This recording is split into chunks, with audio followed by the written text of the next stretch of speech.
이른바 킬러 문항 배제 발표와 함께 정부가 사교육과의 전쟁을 시작했습니다. 하지만 이 킬러 문항을 없앤다고 사교육이 줄어들지에 대해선 많은 사람들이 회의적인 모습인데다 N수생이 증가할 조짐도 감지되고 있는데요. 수능시험 체제 전반에 수명이 다했다는 지적도 커지고 있습니다. 김연아 기자가 보도합니다. 최근 학원가엔 N수생들의 움직임이 심상치 않습니다.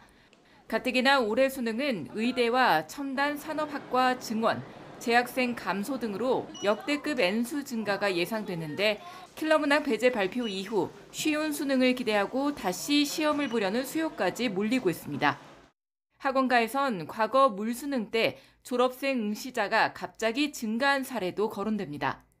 근데 반수반은 사실상 지금 마감이 된 상태고 대기를 하시거나 교육계에서 사교육은 결국 줄 세우기 입시에서 한 발이라도 앞서려는 심리의 문제인 만큼 킬러 문항 배제라는 원칙이 사교육 감소로 이어지긴 어려울 것으로 예상합니다. 입학의 당락을 좌우하는 이른바 엄격한 서열과 이 등급화의 이 필요에서 나오는 변별은 우리가 다 알고 있듯이 시험 제도를 아무리 정교하게 바꾸어도 이 문제는 해결될 수 없는데 사교육을 줄이려면 수능의 경쟁 구조 자체를 대폭 완화해야 한다는 건데 정시 선발 학생들이 대학 중도 이탈률이 가장 높고 성적은 가장 낮은 데다 최근엔 문과 침공으로 대학 간판만 보고 진학한 뒤 학교나 학과를 옮기는 사례가 늘면서 주요 대학들조차 수능 비중을 줄이고 학생부 비중을 늘려야 한다고 강조하고 있습니다.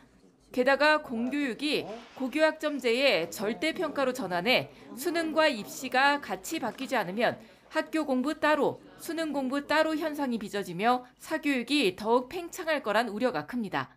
공대생들 아시죠? 공대생들은 기하랑 물리학을 듣고 오라고 합니다. 하지만 수능을 보는 친구들은요. 기하랑 물리학을 공부하지 않아도 공대에 진학할 수 있습니다. 저 정시파예요. 학교 수업이 필요 없어요. 이런 이야기들을 들을 때마다 교사로서 정말 자괴감을 느낄 수밖에 없고 수능의 변별 기능이 이른바 조국 사태 이후 대입 공정성 확보 방안으로 부각됐지만 체계적인 여론 수렴이 부족했다는 지적도 나옵니다. 고등학생들은 정시 전형 확대를 지지하고 킬러 문항을 없애는 걸 낫다고 생각한다 했어요. 목동에 가서 학원 마친 학생들 가지고만 취재를 한 겁니다. 저는 이렇게 말하고 싶었어요. 목동에만 애들 있니? 가포구에도 애들 있어. 네. 가포구에서 정시 확대 지지 안 해.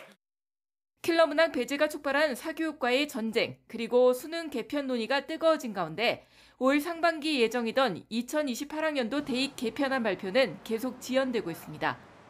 YTN 김현아입니다.